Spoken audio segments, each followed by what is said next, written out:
بسم الله الرحمن الرحيم إنا عرضنا الأمانة على السماوات والأرض والجبال فأبين أن يحملنها وأشفقن منها وحملها الإنسان إنه كان ظلوما جهولا. السلام عليكم ورحمة الله وبركاته. إن الحمد لله نحمده ونستعينه ونستغفره ونعوذ بالله من شرور أنفسنا ومن سيئات أعمالنا. من يهده الله فلا مضل له ومن يضلل فلا هادي له، وأشهد أن لا إله إلا الله وحده لا شريك له، وأشهد أن محمدا عبده ورسوله صلى الله عليه وعلى آله وأصحابه والتابعين وتابع التابعين ومن تبعهم بإحسان إلى يوم الدين. يا أيها الذين آمنوا اتقوا الله حق تقاته ولا تموتن إلا وأنتم مسلمون. يا أيها الناس اتقوا ربكم الذي خلقكم من نفس واحدة وخلق منها زوجها وبث منهما رجالا كثيرا ونساء، واتقوا الله الذي تساءلون به والأرحام إن الله كان عليكم رقيبا.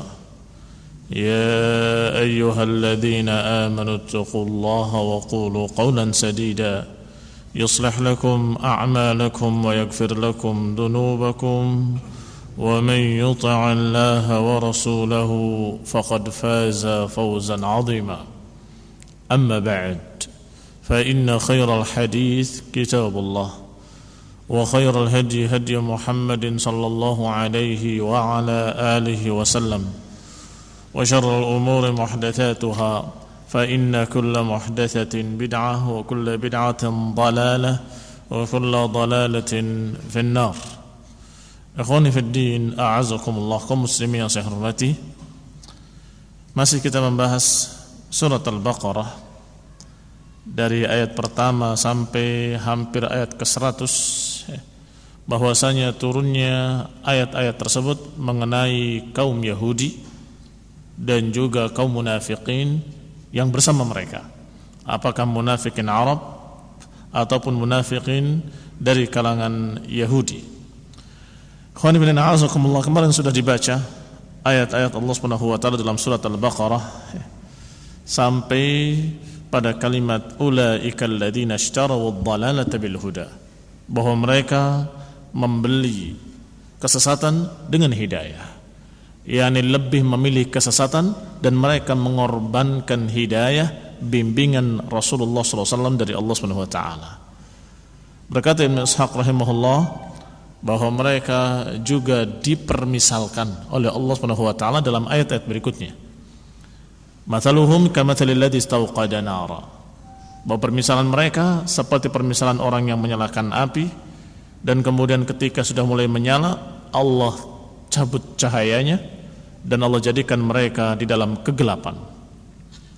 Maka dikatakan mereka summun bukmun umyun fahum la yarji'un, mereka buta, tuli, bisu dan mereka tidak akan bisa kembali.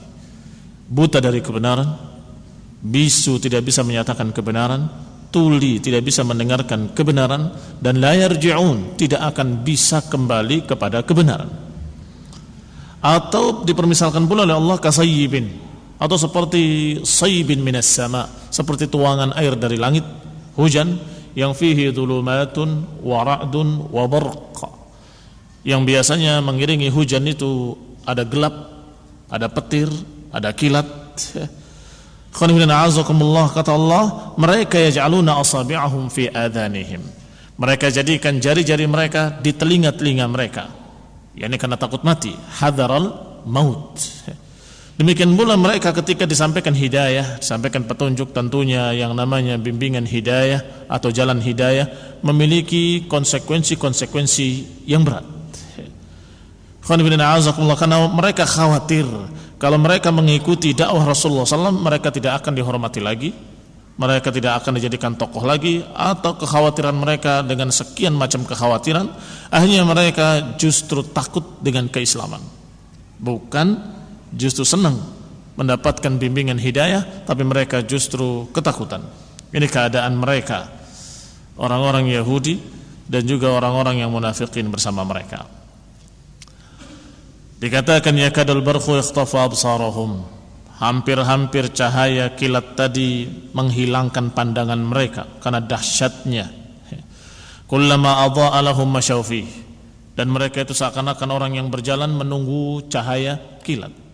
Kalau ada cahaya mereka berjalan, ketika hilang cahayanya mereka berhenti. Bisa dibayangkan bagaimana mereka berjalan kalau hanya menunggu cahaya kilat. Walau sya'allahu la dhahaba bisam'ihim wa absarihim, kalau Allah kehendaki Allah bisa mencabut pendengaran mereka dan mencabut penglihatan mereka. Yani karena kekufuran mereka, penentangan mereka terhadap al-haq, Allah bisa menjadikan mereka buta dan menjadikan mereka tuli. Innallaha ala kulli syai'in qadir, sesungguhnya Allah SWT atas segala sesuatu maha kuasa.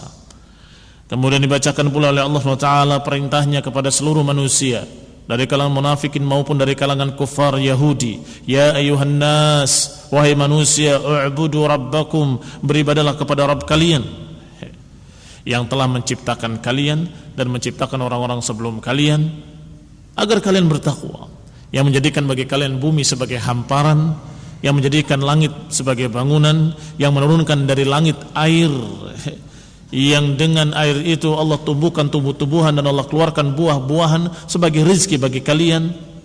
Maka jangan jadikan bagi Allah Subhanahu wa taala tandingan-tandingan, wa antum ta'lamun.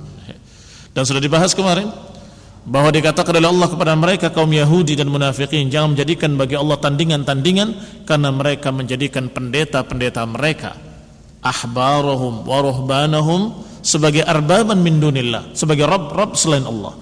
Mereka menganggap yang berhak membuat syariat, menentukan halal dan haram adalah mereka, para pendetanya. Sehingga Allah katakan fala taj'alu lillahi andadan wa antum ta'lamun, jangan kalian menjadikan tandingan-tandingan bagi Allah padahal kalian dalam keadaan tahu. Kemudian Allah menantang, in kuntum fi raibin mimma nazalna ala abdina, kalau kalian ragu dengan apa yang kami turunkan kepada hamba kami itu, yakni kepada Rasul alaihi salatu wassalam, maka silahkan fa'tu bi suratin min mithli, datangkanlah surat yang seperti Al-Qur'an, satu surat saja. Wad'u syuhada'akum, dan silakan panggil pendukung-pendukung kalian, siapapun yang kalian bisa panggil selain Allah, silakan. Fa in lam taf'alu wa lan taf'alu, kalau kalian tidak bisa dan memang kalian tidak akan bisa, kata Allah, maka berarti jelaslah kebenaran dan jelaslah kebatilan, bahwa kalian di atas kebatilan, bahwa Rasul di atas kebenaran. Fattaqun nar, maka hati-hatilah dari api neraka yang bahan bakarnya batu dan manusia. Uiddat lil kafirin, yang dipersiapkan untuk orang-orang kafir. Terakhir kita bahas kemarin bahwasanya Allah Subhanahu wa taala menyampaikan dalam ayat-ayat berikutnya agar Yahudi memegang perjanjian atas mereka, memegang perjanjian yang sudah dipersaksikan atas mereka. Dua perjanjian. Perjanjian yang pertama dulu dengan Nabi Musa alaihissalam, ketika dipersaksikan di hadapan Allah Subhanahu wa taala, dan rafa'na fawqakumut tur, diangkat bukit Tur Sina di atas mereka, dipersaksikan, diperjanjikan agar mereka tidak menyelisihi syariat hukum yang sudah digariskan oleh Allah dan Musa alaihissalam. Yang kedua dengan Nabi Muhammad sallallahu alaihi wasallam di Madinah, yaitu wathiqah, yang sudah diperjanjikan bersama agar saling menjaga, tidak saling mengganggu. Yang ternyata kedua-duanya dilanggar, yang satu lebih besar daripada yang lainnya. Maka Allah Subhanahu wa taala menyatakan, aufu bi'ahdi ufi bi'ahdikum, aufu bi'ahdi ufi bi'ahdikum. Kata Allah, kalau kalian menepati janji-janji kalian kepadaku, kata Allah, maka aku pun akan menepati janjiku atas kalian. Yani kalau kalian menunaikan janji kalian kepada Allah di masa Nabi Musa maupun di masa Nabi Muhammad SAW, maka niscaya Allah akan berikan pada kalian janji-janji yang Allah sudah janjikan atas kalian. Kalau kalian membenarkan Nabi Muhammad SAW dan mengikuti agamanya, maka Allah akan berikan janji Allah atas kalian, yaitu menggugurkan al-aghlal atas kalian.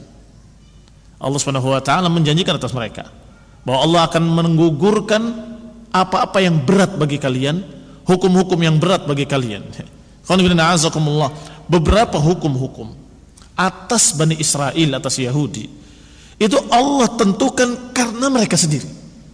Allah tentukan karena mereka sendiri yang minta, dan itu memberatkan mereka. Allah biarkan sebagai balasan buat mereka. Tidak ada makanan binatang yang haram illa ma harrama Israilu ala nafsih. Tidak diharamkan kecuali apa yang diharamkan oleh mereka sendiri atas diri mereka sendiri. Demikian pula rahbaniyah. Rahbaniyatan nibtada'uha. Rahbaniyah, kependetaan, tidak boleh nikah, tidak boleh makan daging, tidak boleh ini, tidak boleh. Itu juga mereka yang bikin sendiri. Maka tabnaha alaihim, kata Allah. Kami enggak pernah perintahkan atas mereka, tapi mereka sendiri yang mau, maka Allah tentukan kalau begitu hukum buat kalian seperti itu. Ikhwanina a'azakumullah. Nanti kata Allah akan datang seorang nabi yang akan meringankan hukum-hukum atas kalian dan menggugurkan al-aghlal. Al-aghlal itu belenggu-belenggu atas kalian. Allati kanat fi a'naqihim, yang tadinya belenggu-belenggu itu ada di leher-leher mereka, di tangan-tangan mereka, di kaki-kaki mereka, karena dosa-dosa mereka. Sehingga Allah tentukan hukum-hukum yang berat. Fatubu ila bari'ikum faqtulu anfusakum. Taubatlah kepada Rabb kalian dan bunuhlah diri-diri kalian. Termasuk hukum yang berat atas Bani Israel. Cara taubatnya adalah mereka saling bunuh. Bagaimana kalau dalam syariat Islam kita diperintahkan dengan cara taubat membunuh diri kita sendiri? Apakah bukan berat? Wallah, Rabbana la tuhammilna ma la taqata lana bih. Ya Allah, jangan timpakan pada kami hukum-hukum yang kami tidak mampu memikulnya. Sampai Bani Israel diam. Tidak ada yang berani bergerak dan tidak ada yang berani berbicara. Tubu ila bari'ikum faqtulu anfusakum, kata Musa alaihi salam pada mereka. Taubatlah kalian kepada Allah dan bunuhlah diri-diri kalian sendiri. Masih diam. Diperintahkan lagi, diulangi lagi sampai 3 kali oleh Musa alaihi salam. Mereka masih bingung, masih pandang-pandangan sesama mereka. Sampai kemudian Allah Subhanahu wa taala meringankannya. Allah jadikan redup gelap sehingga satu orang tidak bisa melihat siapa yang di sebelahnya. Karena maknanya waqtulu anfusakum bukan hanya bunuh diri, tapi maknanya saling bunuhlah kalian, begitu. Maka dibikin oleh Allah Taala redup cahayanya, kemudian semakin mendung sehingga mereka tidak tahu di siapa di sebelah mereka. Maka diperintahkan lagi, fatubu ila bari'ikum faqtulu anfusakum, bertobatlah kepada Rabb kalian dan bunuhlah diri-diri kalian sendiri. Maka mulailah mereka saling membunuh sesama mereka dan mereka tidak tahu siapa yang dibunuhnya, apanya saudaranya, apa kakaknya, apa adiknya, apa siapapun.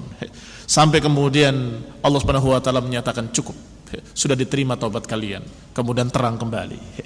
Tidak semuanya terbunuh, tetapi mereka sudah melaksanakan perintah Allah Subhanahu wa taala. Ini berat. Dan apalagi dilarang pula sekian banyak masalah, termasuk syuhumaha, lemak-lemak semua binatang tidak boleh.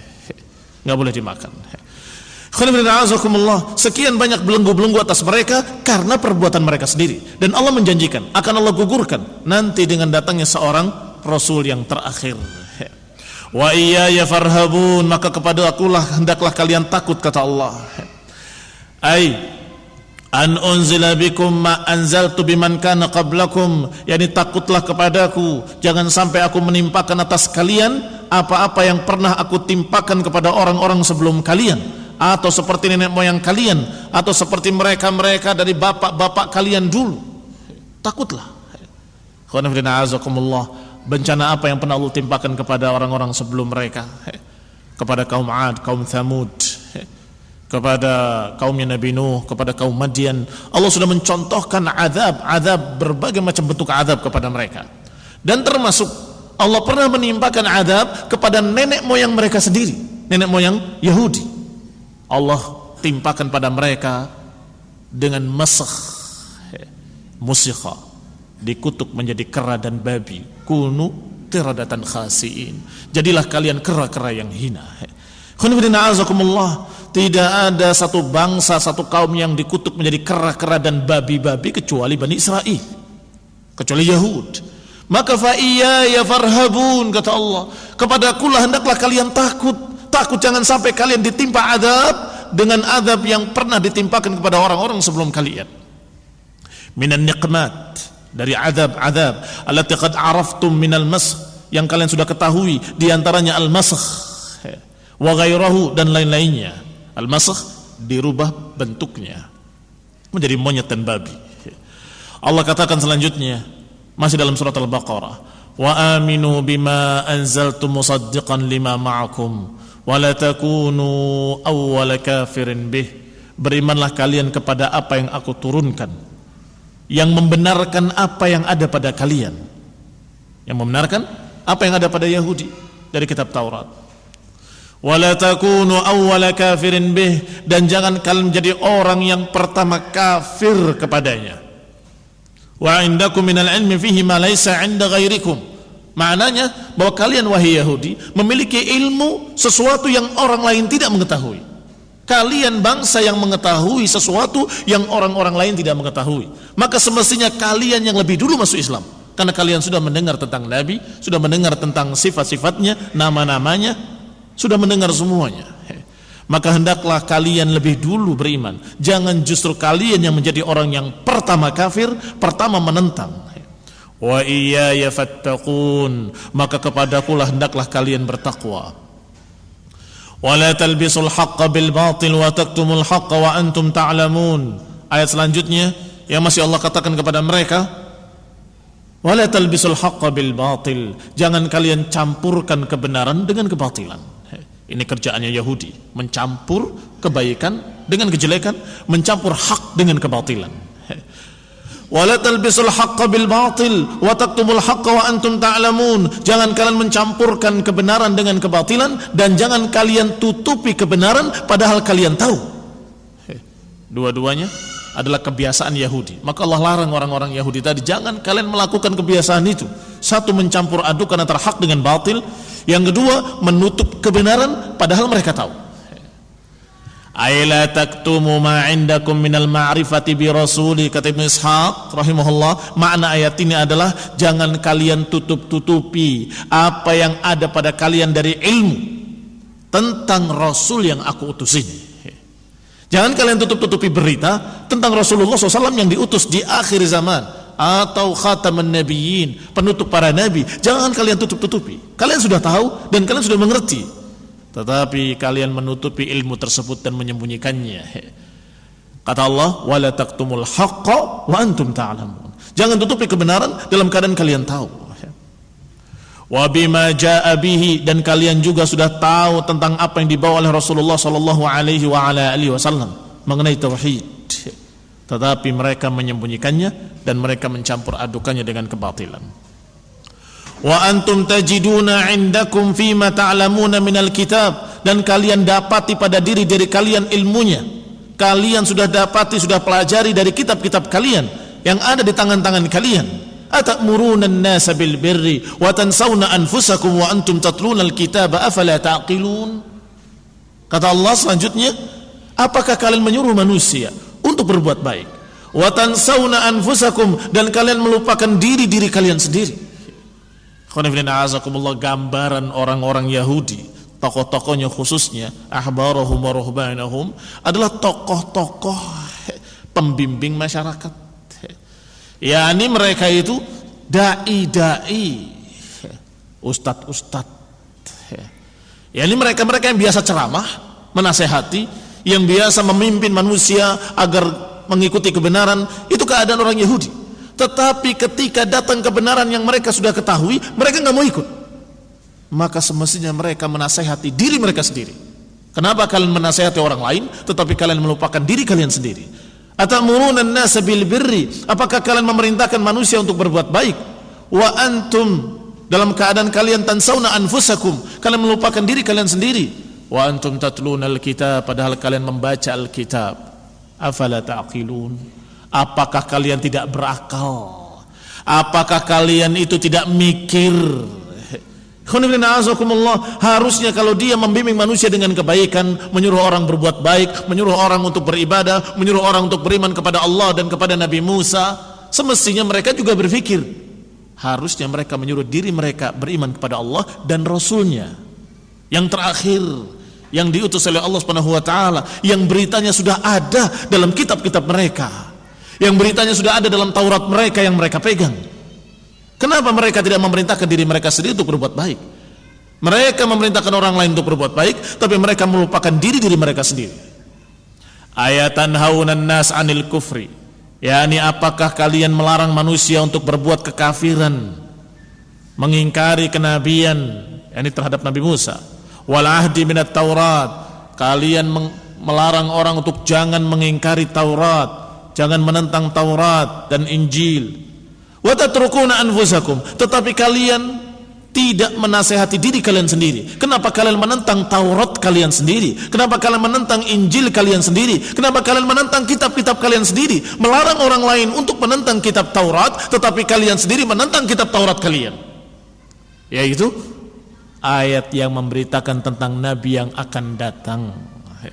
Yang ditentang oleh para tokoh-tokoh pendeta tadi adalah ayat-ayat yang memberitakan tentang Rasul yang terakhir dan sifat-sifatnya. Sehingga mereka ketika melihat, mereka tahu betul ini yang diberitakan dalam Taurat. Ditanya, ahuwa huwa? Na'am huwa huwa. Na'am wallahi. Benar demi Allah, itu yang dimaksud dalam Taurat. Persis seperti yang digambarkan. Tetapi ketika ditanya, kalau begitu engkau akan mengikrarkan, akan mengikutinya? Tidak.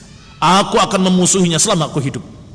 Kata seorang Yahudi, Huyai ibn Akhtab, al-kafir, al-yahud. Lihat, berarti mereka tansawna anfusakum wa antum tatluna al-kitab. Berarti kalian menyuruh orang lain berbuat baik untuk mengikuti Taurat, tapi kalian sendiri tidak mengikuti Taurat. Wa antum takfuruna bima fiha min ahdi ilaikum. Kalian sendiri mengingkari apa yang sudah kalian janjikan kepada Allah Subhanahu wa taala, yaitu untuk membenarkan Rasul yang akan datang. Wa tanquduna mitsaqi, dan kalian telah membatalkan perjanjian kalian terhadapku. Wa tajhaduna ma ta'lamuna min kitabi, dan kalian menentang apa yang kalian sudah ketahui dari kitab-kitabku, kata Allah. Seakan-akan Allah mengatakan begitu. Apakah kalian melupakan diri kalian? Ini apakah kalian justru menentang apa yang kalian ketahui dari kitab yang aku turunkan pada kalian? Afala ta'qilun? Apakah kalian tidak berakal?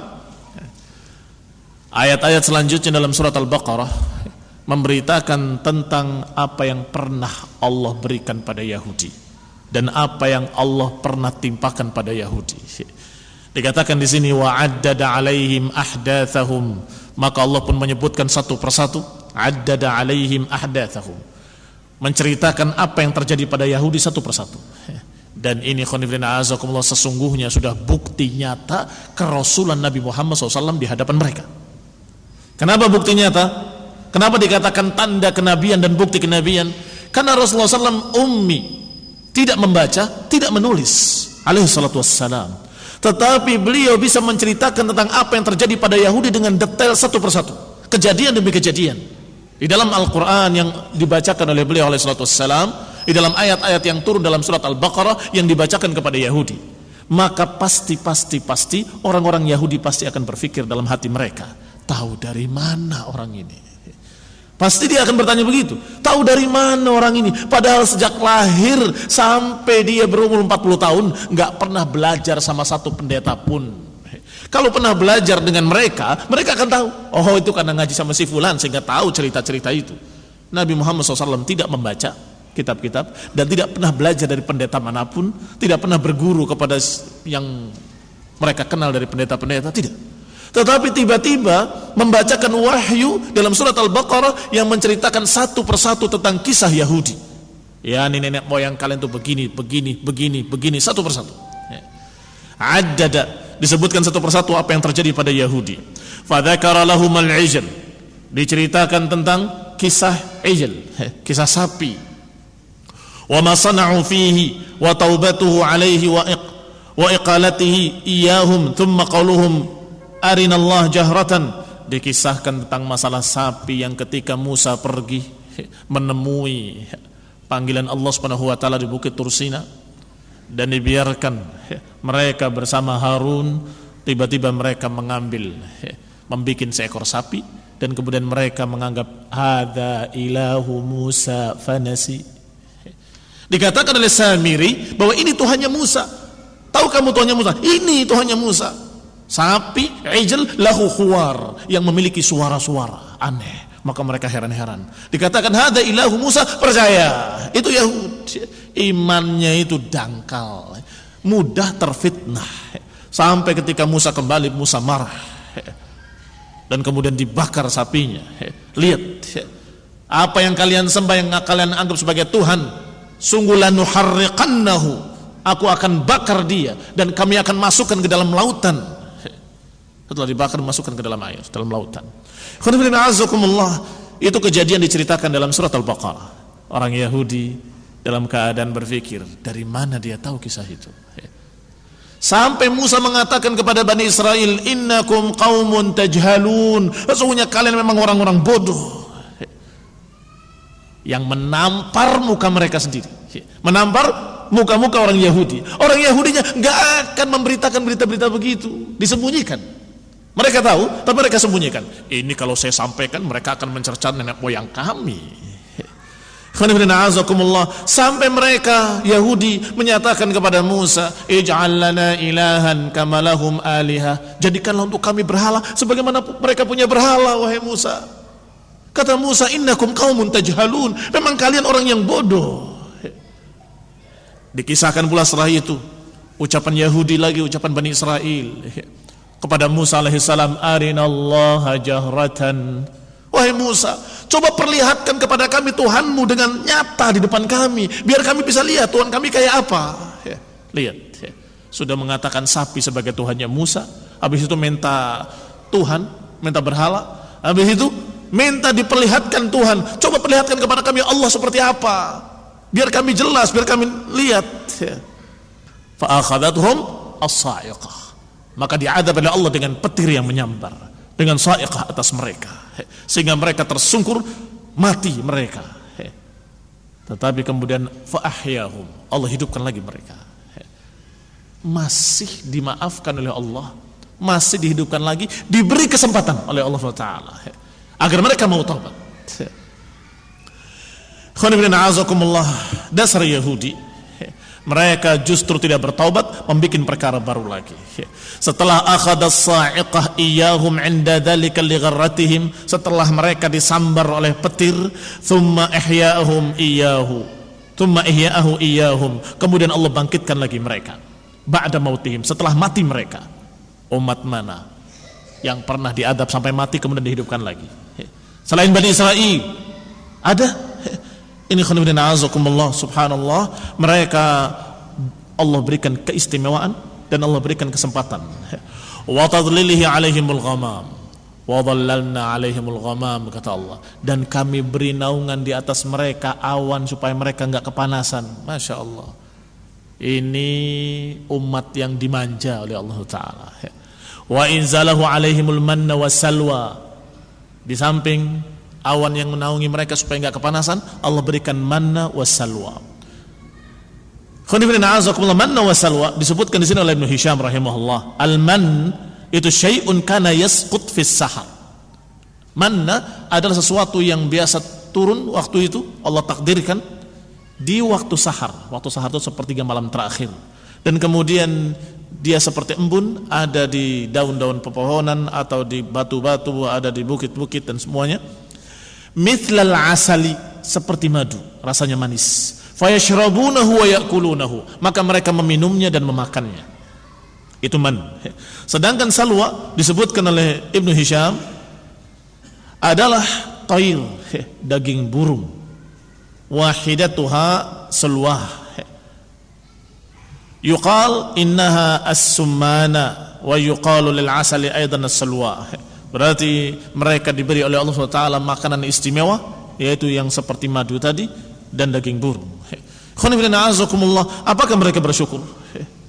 Mereka justru menyatakan kami butuh yang selain itu. Dikisahkan pula oleh Allah SWT dalam surat Al-Baqarah juga. Allah perintahkan pada mereka, udkhulul baba sujjadan wa qulu hittatun naghfir lakum khatayakum. Masuklah ke pintu negeri tersebut dalam keadaan sujud, dan ucapkanlah hittatun, dan ucapkanlah hittah. Hittah itu maknanya ampunilah kami. Disuruh sujud dan disuruh untuk mengucapkan ampunilah kami. Tiba-tiba mereka berkata bukan seperti apa yang diperintahkan. Fabaddala alladziina zalamu qawlan ghayra alladzi qila lahum. Mereka mengganti kalimat yang diperintahkan kepada mereka dengan kalimat lain. Disuruh hittah, mereka bilang hintah. Hintah itu gandum. Ini yang namanya olok-olok, memperolokkan Nabi Musa. Disuruh sujud, dia merangkak.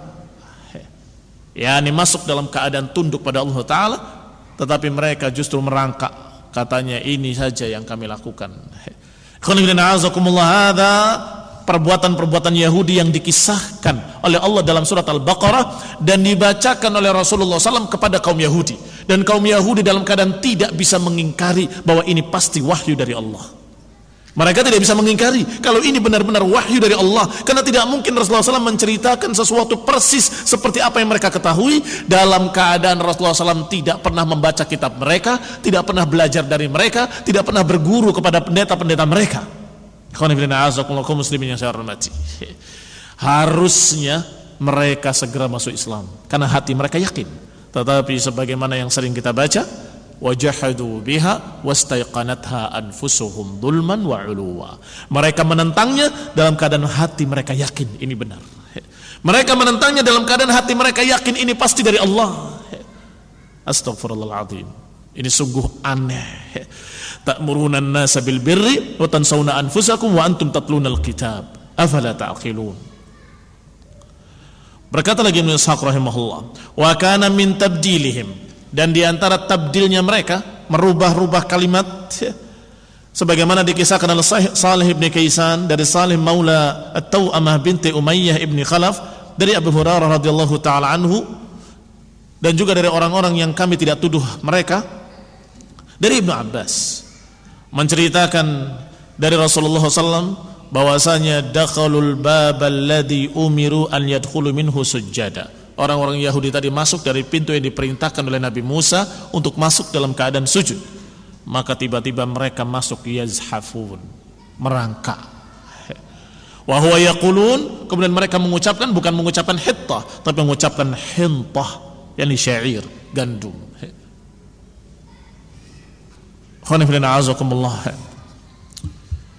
Masih banyak kisah-kisah lagi dalam surat Al-Baqarah yang menceritakan tentang Yahudi. Kita lanjutkan insyaallah pada kajian mendatang biidznillah taala. Subhanakallahumma hamdika asyhadu an la ilaha illa anta astaghfiruka wa atubu ilaik. Wassalamualaikum warahmatullahi wabarakatuh.